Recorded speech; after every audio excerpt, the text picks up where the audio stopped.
BJP के वरिष्ठ नेता और सांसद राकेश सिन्हा हमारे साथ हैं। सर, जयराम रमेश ने प्रधानमंत्री नरेंद्र मोदी को अहंकारी बताया है और कहा कि ऐसा कोई डॉक्यूमेंट्री प्रूफ नहीं है कि सेंगोल जो है वो ट्रांसफर ऑफ पावर का प्रतीक था। देश की जनता के साथ संवाद करना, गरीब के कल्याण के लिए दिन रात परिश्रम करना, देश के सम्मान और समृद्धि के लिए अपने अपने आप को न्यौछावर कर देना यदि अहंकार है तो जयराम रमेश बता दें कि राहुल गांधी क्या कर रहे हैं। प्रधानमंत्री नरेंद्र मोदी जी को अहंकारी कहने वाली कांग्रेस पार्टी अपनी विश्वसनीयता के संकट से गुजर रही है। सबसे महत्वपूर्ण पक्ष यह है कि कांग्रेस पार्टी के पास कोई दृष्टि नहीं है, इसे गैर जरूरी विवादों में देश को उलझाकर रखना चाहती है।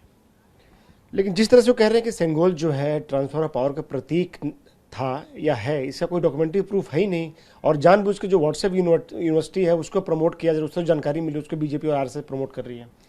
वो नेहरू की छड़ी थी, इसका क्या डॉक्यूमेंट्री प्रूफ जयराम रमेश जी के पास है। नेहरू इस छड़ी को लेकर किस मंच पर गए थे, कब संसद पहुंचे थे, तीन मूर्ति भवन में किसके साथ वो घूमे थे, क्या जयराम रमेश बता सकते हैं? देखिए, ट्रांसफर ऑफ पावर की बहुत सी बातों को कांग्रेस पार्टी ने दबा कर रखा है। चूंकि Congress party transfer of power के बाद भी ब्रिटिश कॉमनवेल्थ में देश को ढकेल कर उन साम्राज्यवादियों के साथ मित्रवत व्यवहार करती रही, राजा और रानी के देश के साथ एक लोकतांत्रिक देश को उसका नेतृत्व स्वीकार करने के लिए बाध्य कर दिया।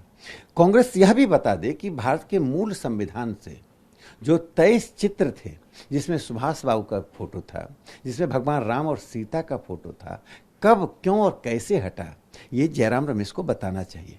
हिंदू समाज का अवमूल्यन करना और भारत की राष्ट्रीयता से जुड़े सभी प्रतीकों को, सभी प्रतिमानों को, सभी घटनाओं को सांप्रदायिक कहकर उसे पीछे छोड़ना, यह कांग्रेस की राजनीति का अंश रहा है। वोट की राजनीति ने कांग्रेस को इतना अंधा बना दिया है कि भारत की राजनीति का वे सांप्रदायिकरण करना चाहते हैं, किसी एक धर्म विशेष के वीटो के आधार पर देश के संविधान को चलाना चाहते हैं। वह अब मोदी युग में संभव नहीं है। लेकिन यही कुछ विपक्षी दल हैं जो आप पे आरोप लगा रहे हैं, सरकार पर आरोप लगा रहे हैं कि सरकार जो है नई संसद के उद्घाटन के बहाने एक पर्टिकुलर धर्म को प्रमोट कर रही है, उसके प्रतीकों को प्रमोट कर रही है। जब इंदिरा गांधी ने भूमि पूजन किया था और जब कांग्रेस पार्टी अपने कार्यालय के लिए वास्तु को देखती है, जब हम संसद भवन में वेद के वाक्यों को, उपनिषद के वाक्यों को लिखते हैं, तो क्या किसी धर्म विशेष को हम बढ़ा रहे हैं? इस देश की अस्मिता से जुड़ा हुआ वेद, पुराण, महाभारत, रामायण है।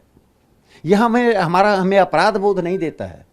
किसी नए धर्म के आगमन, नए धर्म की उत्पत्ति से हमारी विरासत नहीं बदलती है, हमारा इतिहास नहीं बदलता है, हमारी संस्कृति नहीं बदलती है।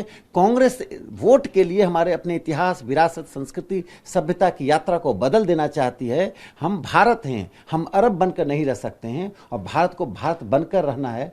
प्रधानमंत्री नरेंद्र मोदी जी जब जापान गए, वहाँ के राज्याध्यक्ष को भगवत गीता भेंट किया, तब भी कांग्रेस को तकलीफ हुई। प्रश्न उठता है, क्या हम भगवत गीता को छोड़ दें, हम उन सभी प्रतीकों को छोड़ दें और कांग्रेस के आधार पर यह इस देश की सभ्यता, संस्कृति को परिभाषित नहीं किया जा सकता है। इस देश के 140 करोड़ लोगों का नेतृत्व प्रधानमंत्री कर रहे हैं। पूरे विश्व में आज जो भारत का स्तर बढ़ रहा है, भारत का प्रतिमान बढ़ रहा है, इसके लिए कांग्रेस पार्टी खिसियानी बिल्ली खंभा नोची की तरह व्यवहार कर रही है। तमाम तर्कों के बावजूद जो तमाम विपक्षी दल हैं वो संसद के उद्घाटन का बहिष्कार कर रहे हैं। उनका कहना है कि राष्ट्रपति का अपमान है, एक आदिवासी राष्ट्रपति का अपमान है। प्रधानमंत्री से क्यों इसका उद्घाटन कराया जा रहा है? जिस राष्ट्रपति भवन और राष्ट्रपति की कांग्रेस चिंता कर रहे हैं, मैं जयराम रमेश और कांग्रेस पार्टी से सवाल पूछना चाहता हूं कि के तिवारी राजीव गांधी सरकार के मंत्री थे और उन्होंने दिल्ली में ज्ञानी जैल सिंह जी के खिलाफ प्रेस कॉन्फ्रेंस किया था। कांग्रेस जवाब देके एक राष्ट्रपति के खिलाफ एक मंत्री के द्वारा प्रेस कॉन्फ्रेंस करना कितना वाजिब था? फखरुद्दीन अली अहमद ने इमरजेंसी की घोषणा पर दस्तखत पहले किए और कैबिनेट की मीटिंग बाद में हुई। पहले राष्ट्रपति राजेंद्र बाबू के साथ जवाहरलाल नेहरू ने क्या किया? जब सोमनाथ मंदिर का उद्घाटन करने राष्ट्रपति जी जा रहे थे तो नेहरू ने सभी मुख्यमंत्रियों को पत्र लिखा कि ये अपने व्यक्तिगत हैसियत से जा रहे हैं, राष्ट्रपति के रूप में नहीं जा रहे हैं। राजेंद्र बाबू के निधन के बाद उनके शव यात्रा में नेहरू क्यों नहीं शामिल हुए? ये सवाल हैं जो कांग्रेस को जवाब देना है। और जब एक वनवासी महिला को राष्ट्रपति पद का उम्मीदवार बनाया गया था, तो तृणमूल कांग्रेस से लेकर कांग्रेस पार्टी तक की टिप्पणी क्या थी, पहले अपनी टिप्पणियों को देख लें, फिर आगे बात करें। शुक्रिया हमसे बात करने के लिए। कम से मस्तान के साथ आनंद प्रकाश पांडे, टीवी 9।